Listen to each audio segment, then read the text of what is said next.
and you're just walking in muck and walking in muck. Get off of it. You have your head down looking in this muck. Once I saw the sidewalk, got the sidewalk, I got a little break. And I got a different vantage point. And then from the sidewalk, I found a cliff. Then I found a mountain. I got way up high on top of my life and looked back down on it and said, okay, I got to figure this out, man. I'm not going anywhere. I'm starting to lie.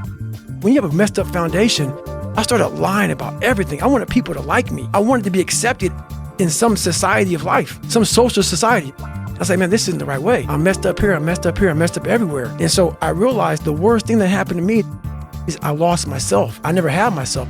I never found myself. I had no self-esteem. So I knew through working out and through learning, because it took a lot for me to learn also, I started finding self-esteem. Once I found that, that's when doors started opening up. I stopped caring about people, what they thought, being judged. Wow, if I say this, if I started right now, are you gonna make fun of me? I stopped caring about that. And that's when my life started really changing for me, slowly but surely.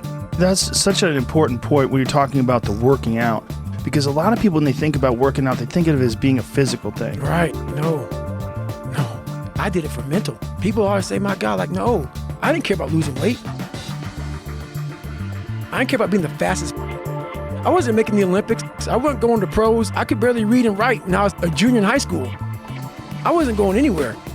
I saw working out as a way for me to build calluses on my mind. I had to callus over the victim's mentality. I watched these movies. I talked about Rocky last time I was on here. I always equated training to mental toughening.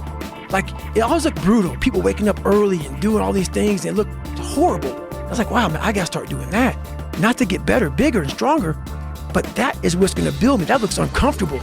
That looks brutal. And getting up early, I don't wanna do that. So I made this long list of things that I don't wanna do. Through that, I found myself. I'm like, you guys aren't doing this shit in high school. You guys aren't getting up at 5 o'clock in the morning, running over here in this golf course. So I started seeing myself very differently than the average human being. Like, hold on a second. I have something they don't have. And that's when I started to develop these things through working out. It was this great, never-ending work ethic. And through work ethic, I developed self-esteem. Now, is this something that you learned? Is this something you learned yourself from exercise yourself? Or is this something you had read or heard about? Like, what made you equate doing this and doing these difficult things physically to mental toughness, to being, this is the discipline that you need to get your life out of the situation you're in? So I never read anything. I could barely read. I wasn't reading back then. I watched a lot of movies, and I was really big into visualization. I always equated working out to struggle. And I struggled my whole life, but I ran from it. So I started realizing, man, I gotta start facing the struggle, and I gotta be mentally strong for the struggle.